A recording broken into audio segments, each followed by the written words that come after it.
नमस्कार दोस्तों, स्वागत है आपका बुक मास्टर में, जहां किताबें सिर से नहीं भीतर से समझी जाती हैं, जहां बात सिर्फ शब्दों की नहीं सोच की शांति की होती है। हम सब तेज भाग रहे हैं, कुछ पाने के लिए, कुछ बदलने के लिए, कुछ दिखाने के लिए। पर एक सवाल, क्या ठहरना, हार मानना होता है या असली समझ वहीं से शुरू होती है? रयान हॉलिडे कहता है, real clarity, real wisdom doesn't come from noise, it comes from stillness. शांति जैसे ठहरा हुआ पानी जिसमें पूरी दुनिया का रिफ्लेक्शन साफ दिखता है, पर आज की दुनिया में वो पानी भड़भड़ा रहा है। हर पल, हर थॉट, हर स्क्रोल अब वक्त है दुनिया की भागदौड़ से बाहर निकलकर अपने अंदर की आवाज से मिलने का, क्योंकि सिर्फ साइलेंस ही वो आईना है जिसमें आप खुद को देख सकते हो बिना किसी फिल्टर के। और इसी शांति तक पहुंचने के लिए हम शुरुआत कर रहे हैं एक नई summary. Stillness is the key by Ryan holiday.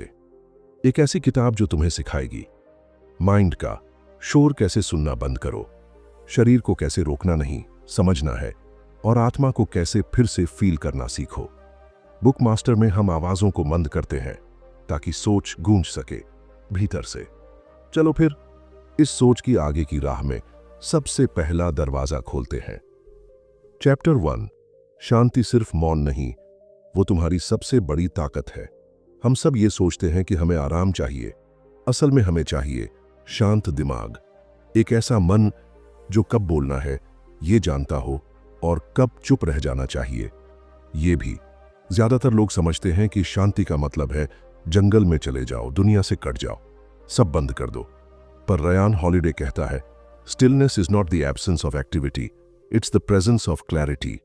यानी स्थिरता निष्क्रियता की अनुपस्थिति नहीं है, यह स्पष्टता की उपस्थिति है। शांति है क्या?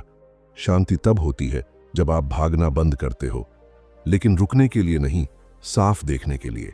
जब माइंड अलर्ट होता है पर एंग्शियस नहीं, बॉडी एक्टिव होती है पर पैनिक्ड नहीं, तब जो फैसले आते हैं वो जल्दबाजी वाले नहीं, वो गहराई वाले होते हैं। आज की दौड़ में सबसे मुश्किल चीज साइलेंस, क्योंकि अब not knowing is seen as weakness. हर किसी के पास कोई जवाब है लेकिन खुद के अंदर कोई शांति नहीं। रयान कहता है, आज सबसे बड़ी स्किल है रुक जाना, पर हार मानकर नहीं, समझकर। Real life example, Marcus Aurelius, रोम का एम्परर, कंधों पर पूरी सभ्यता का भार, सुपर पावर नेशन का लीडर, फिर भी वो हर सुबह जर्नलिंग करता था। Not to plan a war but to observe his mind. He believed एक राजा के लिए सबसे जरूरी स्किल है खुद के भावनाओं को देख पाना बिना बह जाना। उसने अपनी क्लैरिटी को शांति में पाए रखा। अब सोचो, क्या तुमने कभी अपनी ही लाइफ को बाहर से देखा है, उसे ऑब्जर्व किया है? जिस तरह तुम किसी फिल्म को देखते हो, कहां भाग रहे हो, किससे आगे निकलना है और किस प्राइस पर, और सबसे जरूरी, क्या खुद को पाने की रेस में खुद को खो तो नहीं दिया? अब यहां पहुंचकर शांति को खोजने के लिए तुम्हें कुछ छोड़ना नहीं है, बस देखकर समझना है कि तुम्हारा मन कब भीड़ में था और कब बिल्कुल खाली। चलो अब ये सांस लेते हुए बस इमेजिन करो कि तुम्हारे सामने कोई स्क्रीन नहीं, कोई प्रॉब्लम नहीं, कोई प्लान नहीं, सिर्फ तुम हो और एक जगह सच्चे अब में, क्योंकि यहीं से शुरुआत होती है असली स्टिलनेस की। जैसे तू ये सुन रहा है और धीमे धीमे भागती हुई जिंदगी बस कुछ सेकंड के लिए बिल्कुल शांत हो गई, और बस वही शांति तेरा जवाब भी है। चैप्टर 2, मन जहां सबसे बड़ी लड़ाई चलती है। शरीर कहीं और है, ध्यान कहीं और, काम कुछ और कर रहे हो पर माइंड किसी और ही रियलिटी में चल रहा होता है। बाहर से सब नॉर्मल है, लेकिन अगर जरा सा पॉज करो तो मन के अंदर की हलचल सुनाई देती है। खामोश दिखने वाला आदमी भी भीतर से तूफान लिए बैठा होता है। रयान हॉलिडे कहता है, you will not find peace outside if the battlefield inside you is active. यानी तुम्हें बाहर शांति नहीं मिलेगी अगर तुम्हारे अंदर का युद्ध का मैदान सक्रिय है। मन युद्ध का मैदान क्यों है? क्योंकि यहां सच और भ्रम, फियर और फोकस, पर्पस और प्रोक्रेस्टिनेशन सभी साथ रहते हैं एक ही जगह पर। गलती तब होती है जब हम समझ लेते हैं कि हम अपनी सोच हैं, लेकिन सोच तो एक मेहमान है, मन सिर्फ उसका दरवाजा खोलता है। और दुख कहां से आता है? दुख ज्यादातर बाहर से नहीं आता, वो आता है जब मन उन थॉट्स को पकड़ लेता है जो कभी थे ही नहीं, और उसी एनर्जी में तुम जवाब देने लगते हो, जस्टिफाई करने लगते हो, अपने ही भीतर दुश्मन ढूंढने लगते हो। Real life example, Virat Kohli at his low phase is not about winning, it's about handling yourself when you are losing. यानी यह जीतने के बारे में नहीं है, यह अपने आप को तब संभालने के बारे में है जब आप हार रहे होते हैं। विराट कोहली फॉर्म से गिर गया था, रन्स रुक गए थे, लोग बैकफायर कर रहे थे, पर क्या उसने माइंड को टूटने दिया? नहीं। वो प्रेस कॉन्फ्रेंसेस में काम रहा, माइंड को ऑब्जर्व किया, रिएक्ट नहीं किया, और वापसी लेजेंडरी बनी। Because he didn't fight his mind, he aligned with it. तो मन को कंट्रोल कैसे करें? रयान उसका तरीका बिल्कुल योगी जैसा देता है। Observe, accept, then act. First, observe, सबसे पहले देखो क्या चल रहा है अंदर, कुछ फिक्स करने से पहले समझो। सेकंड, एक्सेप्ट, मन भागेगा, बातें दोहराएगा, डर फैलाएगा, don't fight, don't flee, just be. Third, then act. जब माइंड सेटल हो जाए तभी स्टेप लो, तब एक्शन क्लियर होता है। 1 मिनट का अभ्यास, बैठो, आंखें खोलकर बस सामने एक चीज देखो, कोई एक्सपेक्टेशन मत रखो, मन को ऑब्जर्व करो, कुछ आए जाओ नहीं, बस देखो। With in 60 seconds you'll feel the dot slow हो गई है, और यहीं से पता चलेगा कि शांति लाउड नहीं होती, वो बिना आवाज के मौजूद होती है।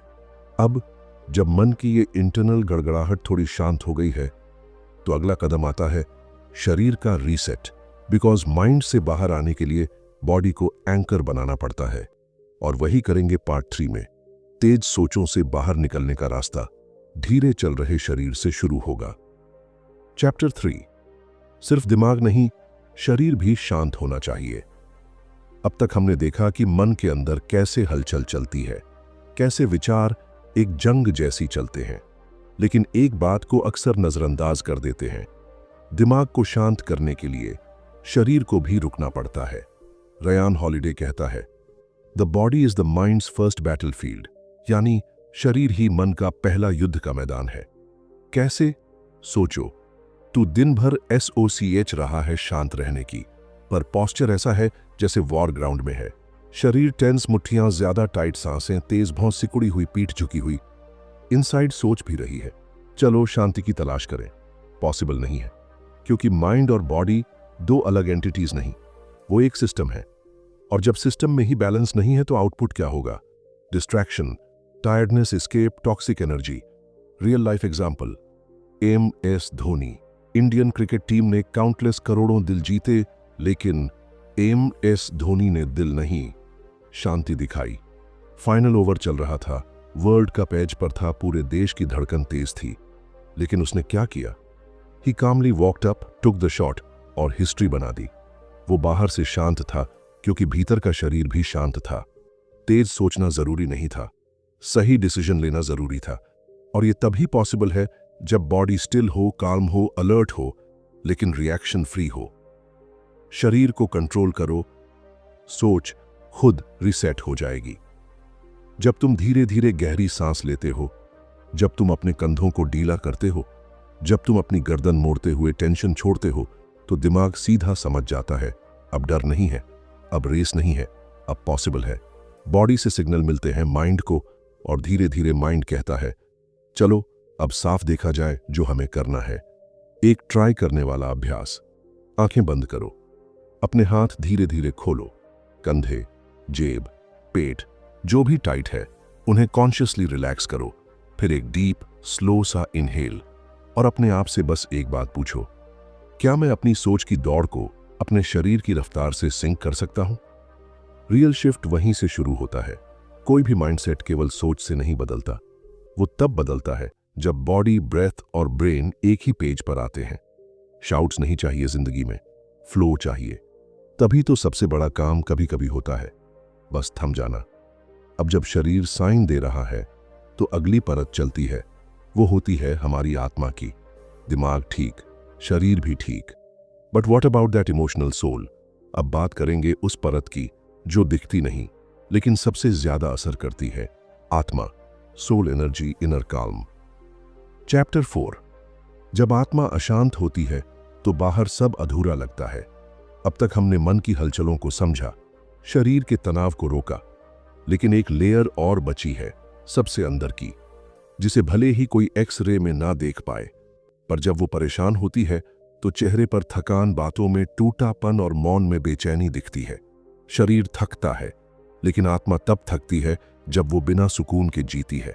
रयान हॉलिडे कहता है, "A troubled soul will always leak chaos, no matter how balanced the mind appears."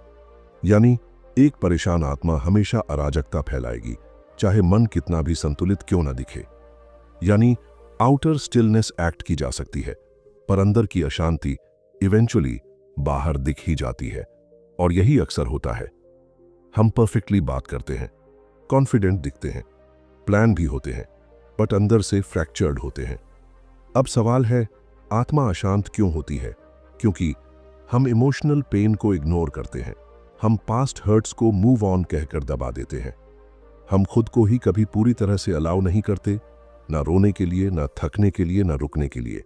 हम डरते हैं कि अगर अंदर झांका तो कुछ टूट जाएगा। पर सच ये है, जो अंदर छुपा रखा है वही बाहर सब बिगाड़ रहा है।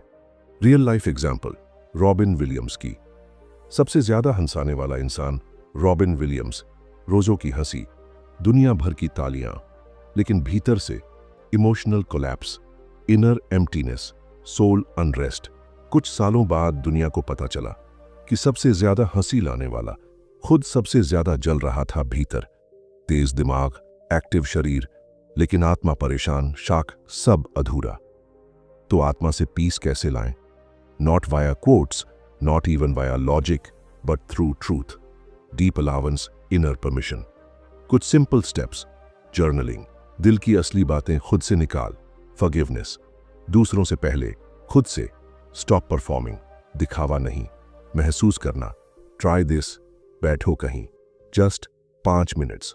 No motivation, no breathing technique, no visualisation. बस खुद से एक सवाल पूछो, क्या मैं आज भी किसी रिग्रेट, गिल्ट या पेन को कैरी कर रहा हूं? फिर आंसर को आने दो, रोकने की जरूरत नहीं, क्योंकि स्पिरिट तभी हील करती है जब उसकी आवाज को सुना जाता है। और यहीं से शुरू होती है ट्रू स्टिलनेस। रयान कहता है, only the soul knows the meaning of enough. यानी बाहर की चीजें भर सकती हैं, पर केवल आत्मा जानती है कि क्या पूरा है। अब तक जो भी हम सीख रहे थे वो सब एक पजल की तरह पीसेस थे। दिमाग, शरीर और अब आत्मा, अब ये तीनों एक जगह बैठते हैं नेक्स्ट पार्ट में, क्योंकि आखिरी हिस्सा है रियल स्टिलनेस की फाइनल फॉर्मूला, जहां बात सिर्फ रोकने की नहीं बल्कि रीसेट होने की होगी। जब बाहर कुछ भी चल रहा हो पर अंदर से कोई कहे, सब ठीक है, मैं ठीक हूं। टेंशन मतलब बीमारी नहीं, इम्बैलेंस है। क्लैरिटी मतलब मिरेकल नहीं, रिदम है। चैप्टर 5, अब शांति को प्रैक्टिस नहीं हैबिट बनाना है। अब तक हमने हर परत देखी, मन का युद्ध, शरीर की भाग दौड़, आत्मा की अशांति, और अब पहुंच चुके हैं स्टिलनेस की उस जगह पर जहां अब और समझना नहीं है, बस यूज करना है। स्टिलनेस एक थॉट नहीं, ये एक रणनीति है, और इसके 3 मजबूत स्तंभ होते हैं: माइंड, बॉडी, सोल। अगर ये तीनों में तालमेल है तो केओस में भी क्लैरिटी पॉसिबल है, और दिमाग के शोर में भी खुद की आवाज सुनाई देती है। रयान हॉलिडे कहता है, discipline is how the free become unbeatable.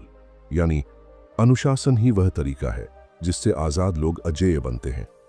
तो अब कैसे लाए रियल स्टिलनेस? कोई लंबा प्लान नहीं देना, बस 3 सच्चे स्टेप्स, रोज की जिंदगी में बहुत क्वाइटली अप्लाई होने वाले। First, stop over booking your brain. Her notification आपको तुरंत डिसाइड करने को मजबूर करता है। कौन कॉल कर रहा है, क्या रिप्लाई करना है, अगला काम, अगली सोच। स्टिलनेस वहां आती है जहां पॉज लिया जाता है। हर दिन के स्केड्यूल में शांत समय फिक्स करो, नॉन नेगोशिएबल। ये सुबह की 10 मिनट की चुप्पी या रात को सोने से पहले की no thinking zone. Second, single task like a monk. Multitasking का मतलब प्रोडक्टिविटी नहीं होता, वो स्कैटर्ड एनर्जी होती है। एक समय पर एक काम करने का अभ्यास ही लॉन्ग टर्म कामनेस लाता है। ध्यान देना एक नई हैबिट है और ये आपको एक सुपर हीरो बनाती है। Third, movement plus nature. जा रीसेट। बॉडी हिलानी पड़ेगी, लेकिन रेस में नहीं। हल्का वॉक, गार्डन में बैठो, स्काई देखो बिना कुछ सोचे, क्योंकि रियल विजडम हवा, पेड़ और साइलेंस से मिलता है, वाईफाई से नहीं। Real life example, Albert Einstein. जब भी आइंस्टीन को किसी प्रॉब्लम का हल नहीं मिलता था, वो अपने पियानो बजाने बैठ जाता था या लेक के किनारे वॉक्स पर निकल जाता था। वो लॉजिक को फोर्स नहीं करता था, वो माइंड को स्पेस और स्टिलनेस देता था, और वही स्पेस सारे ब्रेक थ्रू लेकर आती थी। रयान कहता है, great achievers are often quiet thinkers, यानी महान उपलब्धि हासिल करने वाले अक्सर शांत विचारक होते हैं।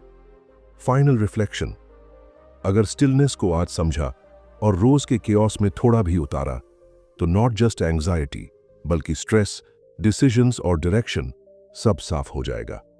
दिमाग की महापुरुषता, कंधे की डीलापन, आत्मा की समझदारी, तीनों से मिलती है सबसे सच्ची वो शक्ति जिसे आज दुनिया ने लग्जरी समझ लिया है, पर तुम इसे लाइफस्टाइल बना सकते हो। इसलिए अब अगली बार जब तुम दौड़ते हुए खुद को पकड़ते हो, तो याद रखना, शांत रहना मतलब रुकना नहीं होता, वो आगे बढ़ने की सबसे स्टेडी फॉर्म होती है। तो दोस्तों, अगर आपने इस समरी को यहां तक सुना है, तो आप सिर्फ एक ऑडियो बुक नहीं सुन रहे थे, आप खुद से मिलने की हिम्मत कर रहे थे। आज जब पूरा नॉइज बंद था, शब्द कम थे, तो आपके सोचने की आवाज थोड़ी ज्यादा साफ सुनाई दी होगी। और बस यही है वो स्टिलनेस जिसकी आवाज बाहर नहीं, अंदर होती है। अब एक छोटी सी विनती, अगर ये समरी आपके मन को छू सकी हो, तो इस वीडियो को लाइक जरूर करें, क्योंकि कुछ आवाजें इतनी धीमी होती हैं कि उन्हें बस महसूस किया जा सकता है। कमेंट करके बताना, इस समरी में सबसे ज्यादा किस पार्ट ने असर किया। शब्दों में जवाब नहीं है जरूरी, बस कुछ लिखो, ताकि एनर्जी तुम तक भी आ सके और किसी खोए हुए श्रोता को भी। और शेयर जरूर करना, उस दोस्त, उस परिवार वाले को फॉरवर्ड करो जो शांत दिखता है पर भीतर भाग रहा होता है, क्योंकि कई बार मोटिवेशन की नहीं, मौन की जरूरत होती है। सब्सक्राइब के बिना ना जाना, क्योंकि अगली किताब सिर्फ सोच नहीं बदलेगी, शायद तुम्हारी दिशा बदल दे। बुक मास्टर वही कहता है जो तुमने कभी किसी से नहीं कहा, पर अंदर हमेशा से सुना था। सो धन्यवाद, सिर्फ देखने के लिए नहीं, बल्कि सोचने के लिए, खुद से मिलने के लिए। हम मिलते रहेंगे हर पन्ने में, हर उस जगह पर जहां शब्द रुक जाते हैं और समझ शुरू होती है। Keep watching, stay still, stay aware. चट बुक मास्टर, जहां किताबें आवाज बनती हैं और अंदर उतर जाती हैं।